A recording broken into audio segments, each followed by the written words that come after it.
Bom dia, meninos, tudo bem? Para quem ainda não me conhece, meu nome é Eveline, eu sou professora da Escola Bíblica Dominical da classe de juniores da Igreja Batista do Olho d'Água, da Iboa. E nós estamos vivendo um tempo diferente, né? Mas como diz lá em Eclesiastes 3, há tempo para todas as coisas debaixo do céu. Nós não estamos reclusos, nem confinados em nossas casas, nós estamos protegidos. E nesses tempos, não estamos indo à igreja para participar das programações, mas que bom que temos esses mecanismos, essas ferramentas, né, a tecnologia, para que os cultos aconteçam, para que a palavra de Deus seja ministrada, os louvores a Deus sejam entoados e a escola bíblica dominical também funcione, não é? E nós estamos no mês de maio e é um mês que nós celebramos a família e esse tempo, não é? Nós estamos bem mais próximos, né, da nossa família, dos nossos pais, dos nossos irmãos, que tem os avós nas suas casas com os nossos avós, né? É um tempo muito especial que Deus separou para nós. E Deus, gente, continua sendo bom, como dizem Salmos 86:5, não é? Porque estamos vivendo um tempo diferente que Ele nos esqueceu de jeito nenhum. Deus não nos abandona, Deus é Emanuel, Ele está conosco. Amém? E nós, como eu falei ainda há pouco, nós estamos no mês de maio e antes de nós começarmos a nossa lição, eu gostaria de transmitir os meus parabéns aqui para João Ricardo, para Arthur e para Nicole, que fazem aniversário agora, fizeram aniversário agora no mês de maio. Que Deus os abençoe, que Deus multiplique os seus dias com saúde, com paz, alegria, que vocês sejam filhos obedientes, né? Filhos que agradam ao coração dos pais de vocês e agradam a Deus também, tá? E como nós estamos no mês da família, hoje é o segundo domingo do mês de maio e nós comemoramos algo muito importante. Vocês sabem, claro que vocês sabem. Hoje nós comemoramos o Dia das Mães. E hoje nós vamos falar um pouco sobre algumas mães da Bíblia. A Bíblia, ela relata a história de várias mães. Nós vamos falar sobre algumas que influenciaram de forma positiva a vida dos seus filhos, que tiveram um papel de suma importância na vida dos seus filhos. E o Dia das Mães, gente, começou a ser comemorado nos Estados Unidos por volta no ano de 1908, quando uma moça chamada Anna Jarvis resolveu festejar, fazer uma homenagem à sua mãe. E aquilo foi tão bonito, as pessoas gostaram tanto que as autoridades americanas, em 1914, resolveram instituir o Dia das Mães ali naquele país. No Brasil, a primeira vez que se comemorou o Dia das Mães foi em Porto Alegre, no ano de 1918. Os integrantes da Associação de Moços Cristãos do Rio Grande do Sul resolveram comemorar o Dia das Mães.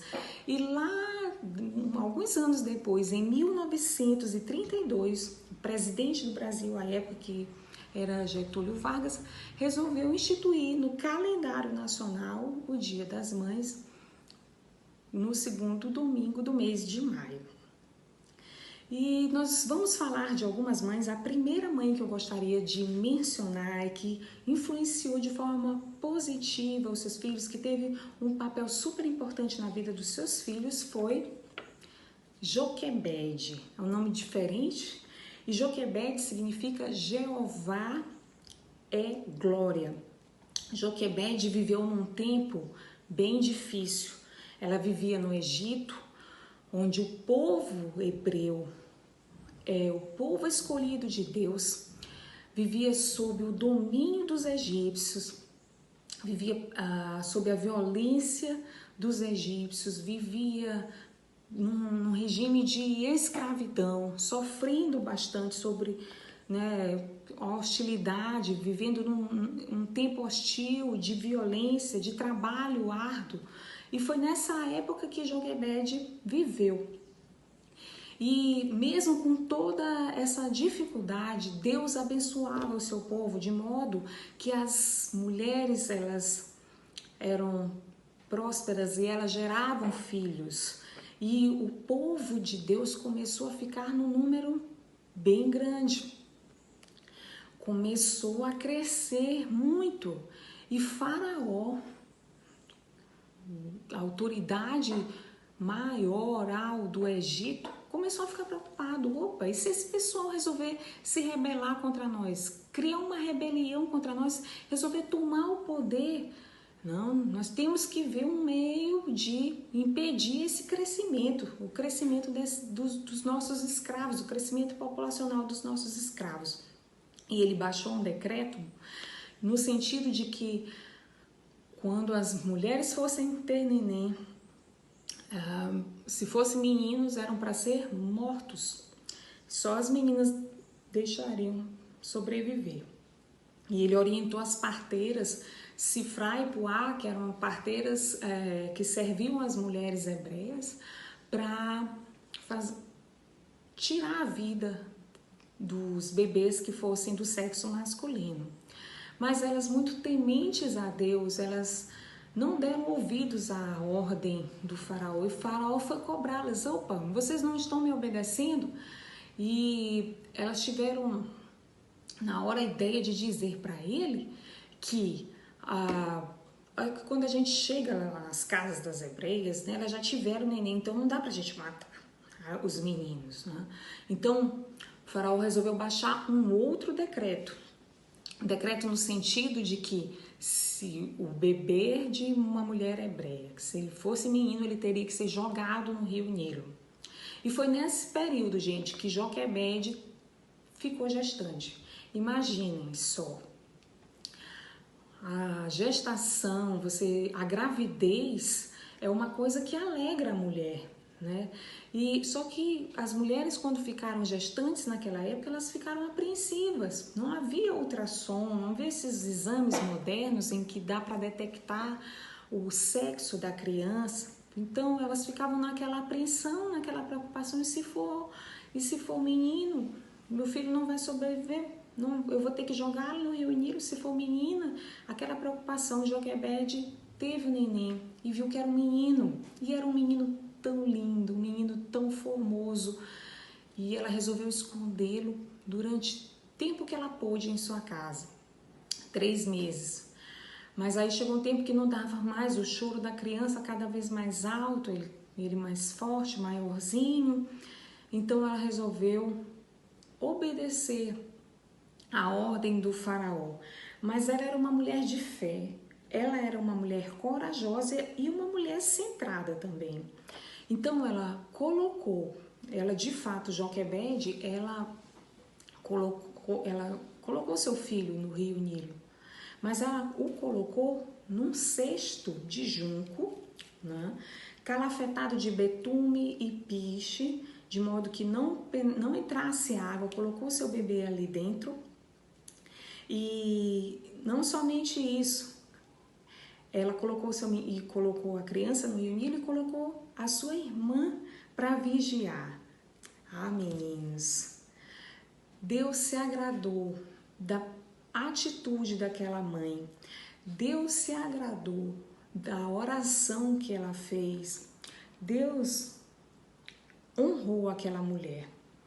E nós sabemos que aquele menino, ele foi tirado das águas pela filha do faraó, foi encontrado pela filha do faraó, e que deu a ele o nome de Moisés, né, porque foi tirado das águas.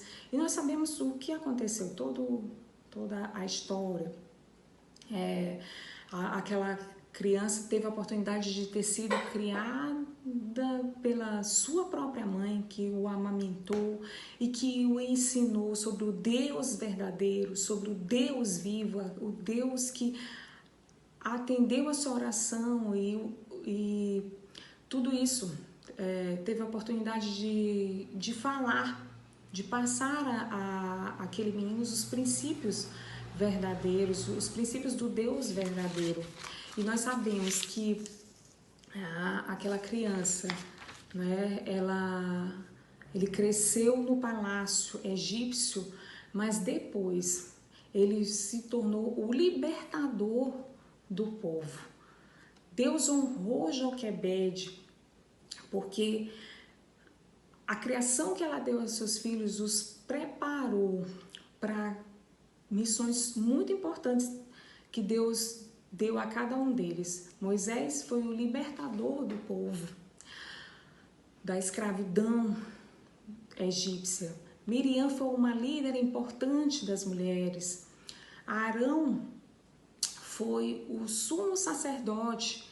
Joquebede, que era de uma tribo associada à tribo de Levi, associada à violência, à vingança por conta do episódio de Diná, que depois vocês perguntam para os pais aí quem foi Diná. A forma como Joquebede, né, criou seus filhos mudou a história de toda a tribo, porque a tribo de Levi, ela passou a ser a tribo destinada à adoração. Os membros da tribo de Levi, eles eram as pessoas escolhidas por Deus para adoração a Deus, né? Os levitas, né? Daí vem o nome levitas, porque eles vêm da tribo de Levi.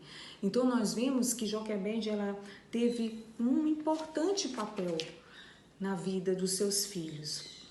A segunda mãe que nós gostaríamos de mencionar hoje é Ana, né? E quem assistiu a aula de domingo passada, ministrada pela tia Larissa, com seu auxiliar lindo Dante, sabe um pouco. Por isso eu vou fazer bem resumidinho aqui a parte de Ana.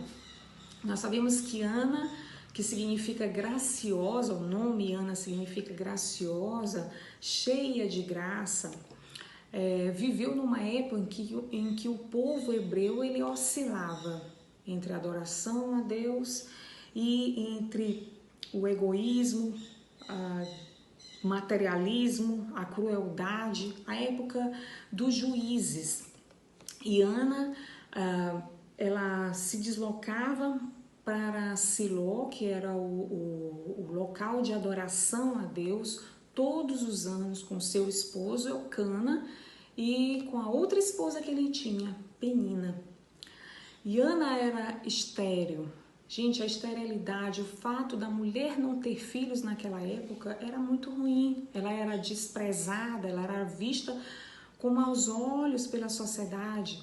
E essa mulher sofria muito por não ter filhos e também para não ceder às tentações, das provocações de Penina, que ficava desdenhando. Eu tenho muitos filhos e você não tem nenhum.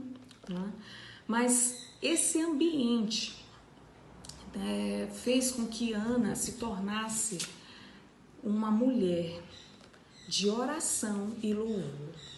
E numa dessas idas, né, mesmo que Eucana a amasse, e ele deixava isso transparecer, que ele amava mais a Ana que é Penina, mesmo que Ana não tivesse lhe dado filhos, mas aquilo não era suficiente. E numa dessas idas anuais para Siló, para adorarem a Deus, ela se derramou diante de Deus, a ponto de Eli pensar que ela estava bêbada no local de adoração a Deus. Como pode isso? Estar no local de adoração bêbada, mas ela disse que ela não estava bêbada, ela não tinha passado perto de nenhum tipo de bebida alcoólica. E naquele dia, meninos, nasceu um pacto com o Senhor, ela fez um voto a Deus. Se Deus desse a ela orando a Deus ali, se derramando a Ele, humilhando-se a Ele, se Ele desse a ela, tivesse a compaixão, a misericórdia de conceder-lhe um filho, ela o devolveria para o Senhor. E meninos, Deus se agradou muito, muito mesmo da postura daquela mulher. E quando ela voltou para a sua casa, e coabitou com seu marido, ela engravidou e ela deu à luz a um menino, que ela deu o nome de Samuel, que significa do Senhor o pedi. Né? E a gente sabe que ela ficou com Samuel até o período de desmamá-lo, né? E depois ela o levou para Siló, mesmo num tempo de adoração corrompido, porque ele já estava muito idoso, e os seus filhos que eram responsáveis pela adoração e não levavam a sério as coisas de Deus, mesmo assim ela levou seu filho em tenra idade, ele era bem pequeno, né? Mas ela o entregou, porque ela entendeu que a bondade de Deus a alcançou por dar-lhe um filho, mas ela entendeu também que ela tinha um compromisso com Deus, ela firmou um compromisso com Deus e ela iria cumpri-lo. E ela entregou aquela criança, gente. E a gente sabe quem se tornou Samuel. Samuel foi o último juiz e ele foi um excelente profeta que ungiu os 2 primeiros reis da nação, da sua nação, da nação, do povo escolhido por Deus. E ele foi um líder, né, que conduziu Israel de volta à adoração.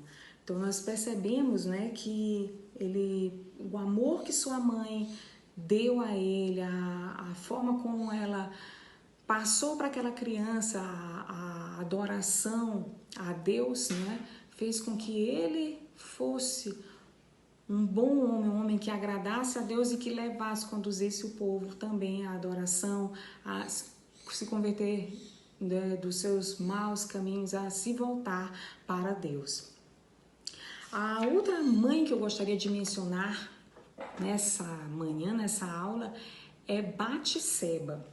E aqui a gente não vai se concentrar, tá, na história de adultério que levou, né, Davi, né, a matar o marido de Batseba para ficar com ela. Nós não vamos falar também, não vamos nos ater à parte de que ela perdeu uma criança fruto do seu adultério, mas vamos nos ater à parte de que Deus a perdoou e que a restaurou e deu a ela a possibilidade de ter um outro filho que se chamou Salomão.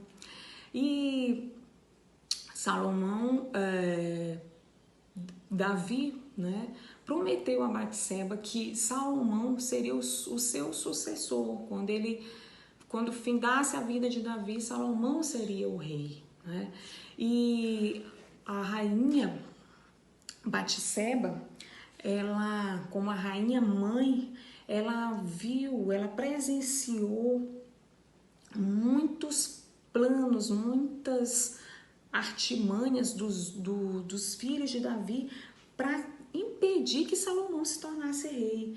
E teve um filho que gostaria, né, de se tornar rei.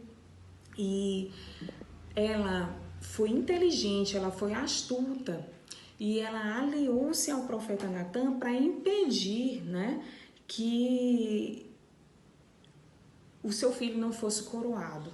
Então essa mulher, ela foi inteligente e ela usou da sua sabedoria para fazer com que Salomão se tornasse rei, Salomão fosse o sucessor de seu pai. E, gente, Salomão, talvez pela convivência, vendo também a sua mãe ali, Salomão, o que a Bíblia registra? Que Salomão foi o homem mais sábio. Salomão edificou o templo de Deus, mandou todas as medidas, né? Os materiais, edificou o templo para adoração a Deus, né? Salomão foi um rei muito importante para o povo de Deus.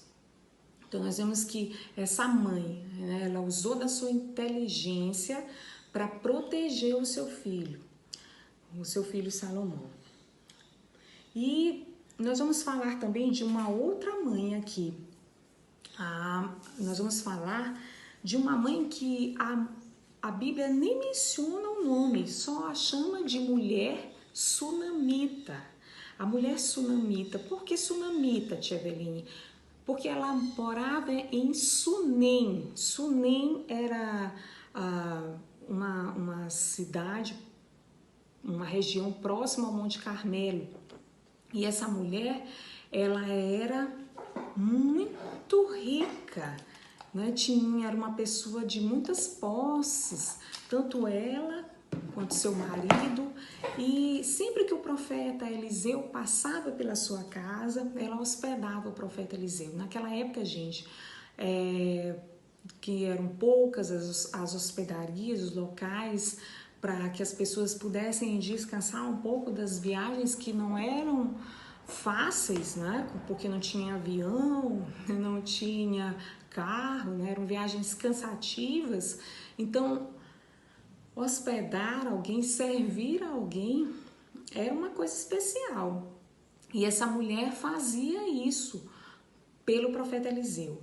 E o servo de Eliseu, uma vez disse, conversando com Eliseu, disse: profeta, você já viu que a mulher que nos hospeda, ela não tem filhos? E Eliseu intercedeu pela vida daquela mulher e disse a ela que ela geraria um filho. Ela ficou até espantada, porque ela já tinha uma certa idade, o seu marido também, mas como o profeta Eliseu falou, essa mulher engravidou e teve um menino, e era a felicidade, como toda criança, né? A criança traz alegria a uma casa. A atmosfera daquela casa, que já era boa, ficou melhor ainda com a vinda daquela criança. E certo dia esse menino estava nos campos com o seu pai e ele adoeceu. E o pai voltou para casa e aquela criança morreu no colo da sua mãe. A mulher sunamita ficou desesperada, questionando: poxa, por que Deus me deu um filho para me tomar, né? E ela pegou aquela criança, levou para um cômodo que ela tinha feito especialmente para Eliseu e se hospedar, e o colocou na cama ali daquele cômodo. E ela foi atrás do profeta Eliseu. Ela foi determinada. Ela foi uma mulher confiante de que o profeta Eliseu poderia ser usado por Deus para fazer algo na sua vida, para fazer algo na vida do seu filho, que também não é mencionado o nome dele na Bíblia. E nós sabemos o resultado disso, aquela confiança, aquela determinação que aquela mãe teve pela vida do seu filho. Eliseu voltou para a casa daquela mulher e o Senhor deu poder a Eliseu para que trouxesse a vida, o fôlego de vida àquele menino. Então vocês percebem que a determinação, a confiança daquela mãe trouxe vida novamente àquela criança que já estava morta. A outra mãe que eu gostaria de mencionar para vocês é Maria. Maria de Nazaré, Maria que gerou Jesus, Maria que foi obediente a Deus e para cumprir os propósitos do plano de salvação, né, para a humanidade, que cedeu o seu corpo virgem para que fosse usado como instrumento pelo Espírito Santo, e que ela poderia pode até ter passado na sua mente que ela ia ser mal compreendida, como que ela virgem gera uma criança, será que ela era virgem mesmo? Mas sabe, o espírito daquela mulher foi confiando no que Deus tinha de propósito para a sua vida, alegrou a Deus, e ela de fato gerou o Filho de Deus, aquele que veio ao mundo para nos salvar, para nos redimir, para perdoar os nossos pecados, para nos garantir o livre acesso a Deus. E é claro que mesmo sabendo que ela tinha gerado o Filho do Deus vivo, que encarnou como homem, né, para que se cumprissem as profecias, para que se cumprisse o plano salvífico de Deus para a humanidade. Ela, como mãe, ela viveu certas incertezas, e a gente pode mencionar algumas aqui facilmente, como quando Jesus, aos 12 anos, não voltou com a sua família de Jerusalém, e aquela mãe ficou aflita, né? Porque, poxa, cadê Jesus? E Jesus ficou no templo, né? Discutindo as leis com as autoridades religiosas. Ela ficou preocupada quando ela estava numa festa de casamento e faltou vinho. E ela foi: Jesus, Filho de Deus, será que não já está na hora de começar o seu ministério? Ela se preocupou também, como todas as mães se preocupam com seus filhos, com a vida ministerial de Jesus, e ela sofreu com a crucificação do seu filho, com a crucificação de Jesus. Mas a gente observa que Maria, ela foi uma seguidora, devotada e humilde de Jesus. Ela foi corajosa, passível de perseguição, né? Mas Jesus em nenhum momento, mesmo com a sua deidade, mesmo sendo Deus, ele teve o cuidado com aquela mulher que o gerou, né? Aquela mulher que o carregou no ventre. E a palavra diz que, prestes a ele ser crucificado, ele pediu para que João, discípulo amado, cuidasse de Maria, assistisse Maria quando ele partisse, né? Então nós observamos que essa mulher, ela foi uma mãe corajosa, uma mãe que devotada, seguiu, né? Humilde, seguidora de Jesus, e mesmo sofrendo a perseguição que os cristãos passavam, e ela colocou-se ao lado da cruz. No momento de maior dificuldade do seu filho, ela estava ali. E a última mãe que eu gostaria de mencionar, Eunice. A palavra de Deus diz que Eunice gerou quem? Isso mesmo, Timóteo. Eunice se converteu provavelmente na primeira viagem missionária que Paulo fez, né? Ela e sua mãe, Lloyd, se converteram a Deus. E a Bíblia não menciona muito sobre o pai, fala só que o pai de Timóteo deveria ser gentio, mas Eunice era cristã, assim como sua avó. E elas, né, a mãe e a avó, ensinaram as escrituras desde a mais tenra idade para Timóteo. Nós sabemos que Timóteo foi um grande homem usado por Deus, um homem que Paulo, né, escreveu aquelas cartas a ele, né, e o chamava de filho, né, de tão querido que ele era, e foi um jovem pastor, né, e Timóteo foi realmente um seguidor do Evangelho, uma pessoa e também transmitiu as boas novas para tantas pessoas, né? E Paulo fala, né, que a fé que foi enraizada, a fé que foi cultivada na vida de Eunice foi passada, foi transmitida para o seu filho. Gente, durante essa exposição, dessas 6 mães que eu mencionei aqui um pouco, eu tenho certeza que vocês identificaram características que as mães de vocês têm.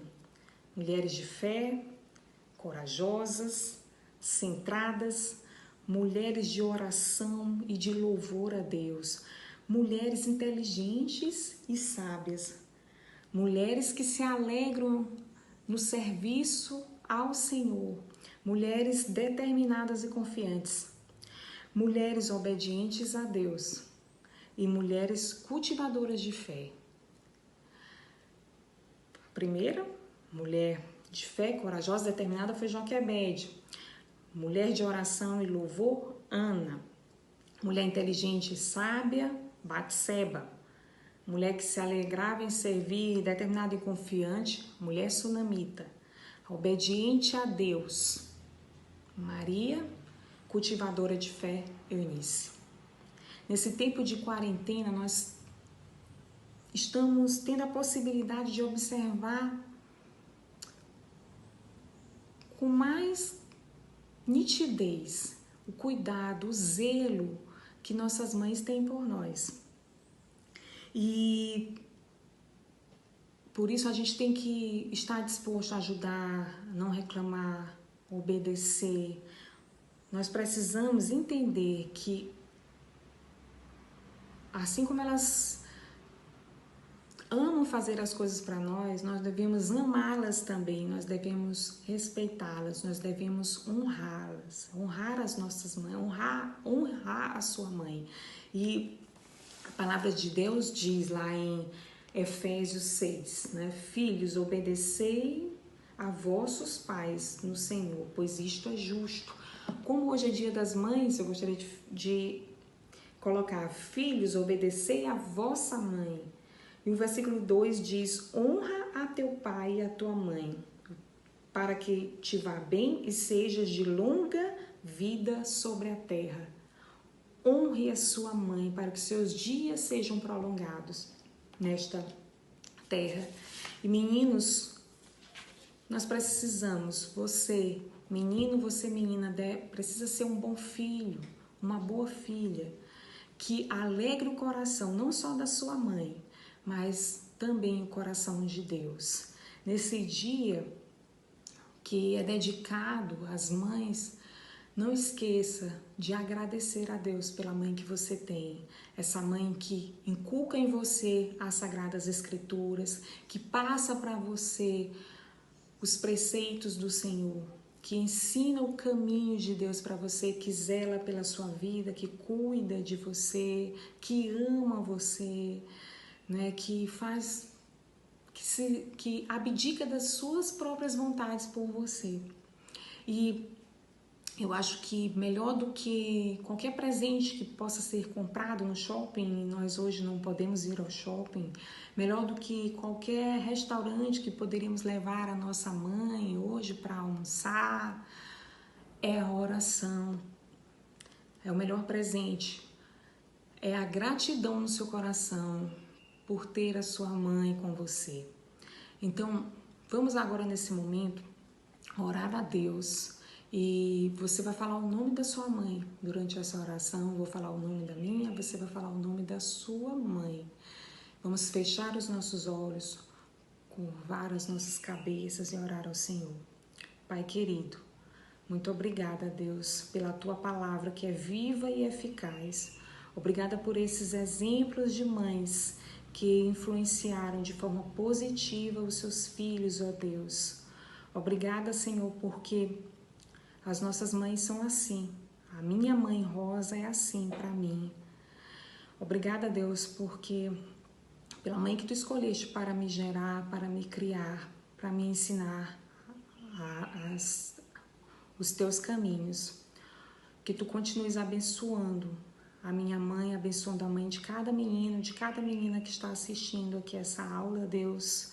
Abençoa, Senhor, os seus lares, que elas continue edificando as suas casas, ó Deus, como mulheres virtuosas que são, ó Deus. Continue derramando da tua sabedoria para instruir os seus filhos, ó Deus.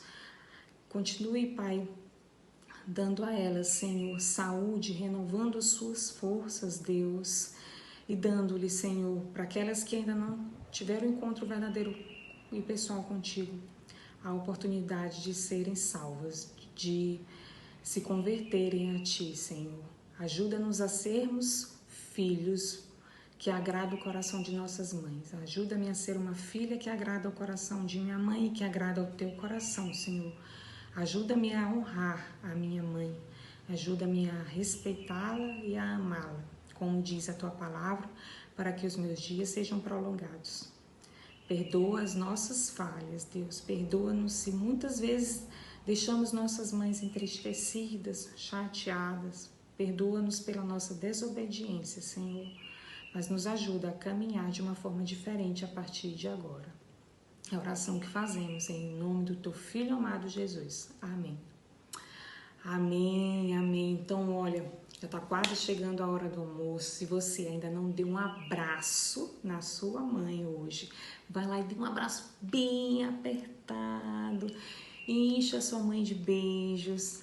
Diga o quanto você a ama, o quanto ela é importante para você, que ela é a flor mais linda do seu jardim. Declame uma poesia para sua mãe, porque de fato ela merece. Que Deus nos dê um resto de domingo na presença dele e eu espero que vocês tenham gostado da aula e até o nosso próximo encontro. Fiquem com Deus. Um beijo, tchau!